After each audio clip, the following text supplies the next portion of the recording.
Hello, gente que pode ficar bonita. Tudo bem? Hoje vamos falar sobre cortes de cabelo. Quando e por que a gente tem que cortar. A maioria das pessoas acha que corta o cabelo porque quer mudar. Na verdade, quase ninguém corta pelo motivo certo. O corte de cabelo não começa na tesoura. Ele começa no tempo de vida da pessoa. Depois de anos atendendo e ensinando cabeleireiros, percebi que o maior erro sobre corte não é técnico, é entender quando cortar. Hoje, vamos explorar os porquês e os quandos dos cortes de cabelo. Existem 3 porquês principais para se querer cortar o cabelo: emocional, técnico e identidade. O movimento emocional. O cabelo é uma das formas mais rápidas de se reorganizar a própria imagem. Muitas vezes, quando a gente está passando por uma mudança de fase na vida, quando a gente sente uma necessidade de renovação, quando a gente está fechando um ciclo, começando outro, quando grandes coisas acontecem na nossa vida, a exemplo de términos de relacionamento, inícios de relacionamento,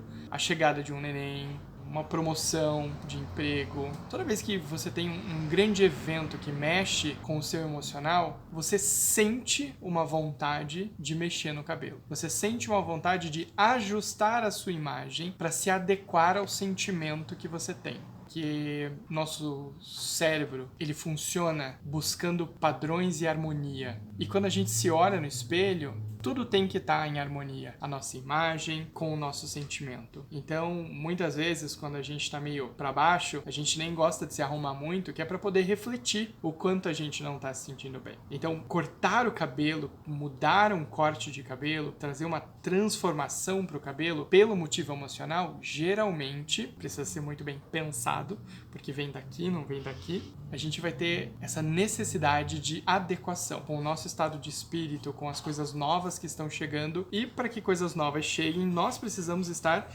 imageticamente mais novos também. Não mais jovens, mas renovados. O segundo movimento, ele é técnico. O cabelo não perde beleza, ele perde arquitetura. Geralmente o cabelo começa a ficar pesado, ele perde a forma, ele cresce desalinhado, porque isso tem a ver com fisiologia. Os cabelos da franja, da costeleta, da nuca, eles costumam crescer mais rápido do que os cabelos que estão aqui. Logo, se você usa franjinha, você vai ver que a franjinha tem necessidade de corte muito mais rápido do que o resto do cabelo. Quando você tem um degradê muito curto ou um mullet, você vai sentir a necessidade de mexer no mullet muito antes de mexer na parte de trás. Então, toda vez que a gente vai fazer um corte que seja reto, um longo reto, ele vai ficar estranho depois de um certo tempo, por conta da fisiologia. A gente tem um crescimento ali entre 1 centímetro e 1,5 centímetro por mês de cabelo, mas nem todos os fios crescem o mesmo tanto, nem na mesma velocidade. Isso vai trazendo essas dificuldades, onde você tem um Chanel e ele, quando cresce, começa a virar a pontinha de trás para fora. Quando você tem um cabelo bem repicado, em alguns dias o cabelo começa a não conseguir fazer o movimento de virar para fora ou virar para dentro, que ele começa a pesar. E também vai depender de pessoa para pessoa. Tem gente que tem mais cabelo de um lado, mais cabelo do outro, e isso vai gerar todas essas necessidades técnicas, que daí não tem a ver com o emocional, tem a ver com o prático. Eu uso sempre esse corte, e quando eu vou cortar esse cabelo? Quando ele começar a me incomodar. Tem função técnica. Já a função de identidade é assim: o corte precisa conversar com quem a pessoa é hoje e não com quem ela foi. A pessoa mudou, mas o corte não acompanhou. Existe uma necessidade de adequar o estilo antigo com a fase atual. Então você era um adolescente meio rebelde e você sempre gostou das coisas bem punk rocks, e agora você começou o seu estágio no escritório de advocacia, onde você precisa ser mais levado a sério, onde você precisa de uma imagem mais firme, menos bagunçada. Então você vai querer ter um corte diferente, porque a persona que você está expondo, ela não pode ser o rebelde, porque tende a não passar muita confiança quando se fala de advocacia, de direito, de leis. A gente pede mais estrutura, a gente necessita de mais estrutura. Quando você é alguém que vai se inserir no meio artístico e você nunca foi. Você sempre foi muito certinho, muito rígido, e daí você agora está adentrando uma fase artística, seja com pintura, seja com música, seja com performance e dança. Você precisa mudar a identidade visual para que você passe uma imagem mais artística, mais descolada, mais imaginativa, mais criativa do que uma pessoa engessada como um advogado ou como um arquiteto. Então, a gente vai sentindo a necessidade de cortar o cabelo e adequar o visual por identidade quando a gente adentra lugares em que a gente precisa performar diferente daquilo que a gente estava habituado. Isso pode ser de propósito, isso pode ser involuntário, isso pode ser porque a gente gosta ou porque a gente não gosta. Várias razões para você ter que mexer na sua identidade visual. Pensando nisso, tem 4 sinais reais e objetivos que dizem para você que é hora de você cortar o cabelo. Não é o tempo que manda no corte, é o comportamento do cabelo. Primeiro sinal real: o seu cabelo parou de responder. Ele não finaliza igual, ele perdeu o movimento.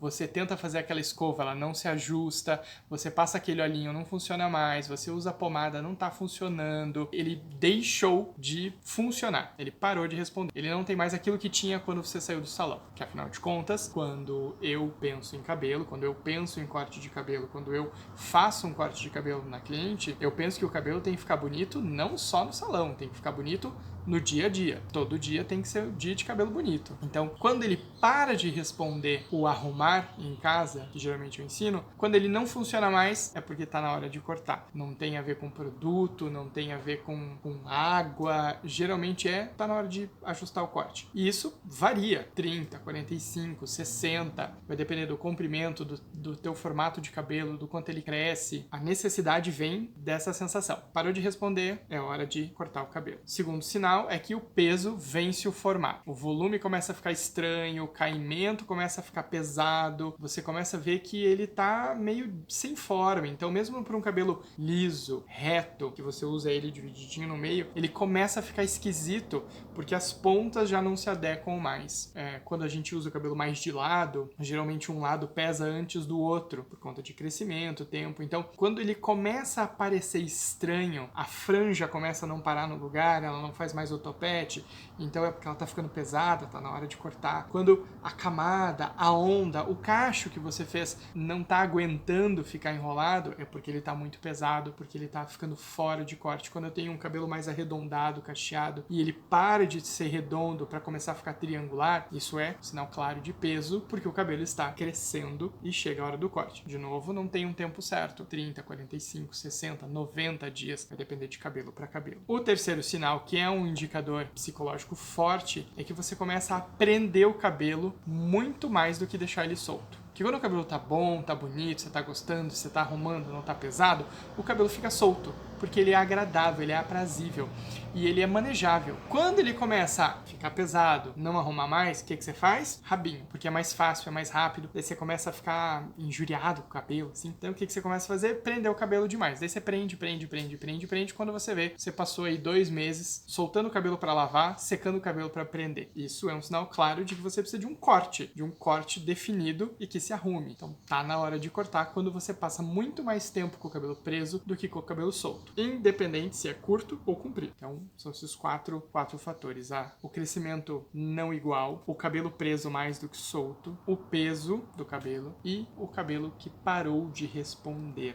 Cabeleireiros, no geral, não vendem corte, eles traduzem imagem, porque cortar cabelo é ajustar a percepção. A tesoura só executa uma decisão que começa na observação. Todas as vezes que a cliente chega no meu salão, a gente senta, a gente conversa, eu pergunto sobre a rotina dela, o que ela faz, o que ela não faz, se ela tem o hábito de secar o cabelo, se não tem o hábito de secar o cabelo, tudo que ela tem de ferramentas ferramentas à disposição dela, tudo que ela pode fazer, como que é a rotina de vida dela, ela tem tempo para arrumar o cabelo, não tem tempo para arrumar o cabelo. Tudo isso tem que ser levado em consideração na hora de escolher um corte, na hora de pensar no corte no cabelo da pessoa, na hora de analisar o que ficaria melhor para aquele rosto, se esse corte que ela escolheu combina com o formato de rosto, tom de pele, todos os atributos que a gente vai olhar ali dentro do visagismo. Então, primeiro, uma consulta. Então, quando uma cliente está chegando, quando eu estou conhecendo uma cliente, ela senta numa cadeira, eu sento na frente dela, à altura dos olhos a gente conversa, a gente vê como que é a vida dela. Depois que ela me contou, a gente vai conversar sobre o que é corte, o que a gente vai cortar, o que ela deseja, como que ela quer que fique no final. Graças a Deus hoje a gente tem internet para poder pegar referência, e depois disso a gente vai passar para analisar o cabelo, ver como ele é, principalmente se ele estiver já natural na bancada, que facilita muito. Daí a gente vai lavar, daí a gente vai cortar, daí eu vou ensinar ela a finalizar e depois eu vou finalizar o cabelo dela. O corte não é só estética, ele tem um porquê, que é emocional, técnico e de identidade. E ele tem um quando, que é o próprio cabelo que mostra pra nós. Quando a gente entende isso, o corte deixa de ser manutenção e vira construção de imagem. Esse vídeo faz parte de uma série que eu quero começar agora, uma série de episódios falando sobre cabelo, sobre rotinas de salão, sobre serviços, e nos próximos episódios eu vou mostrar como eu penso o corte antes mesmo de tocar nos cabelos.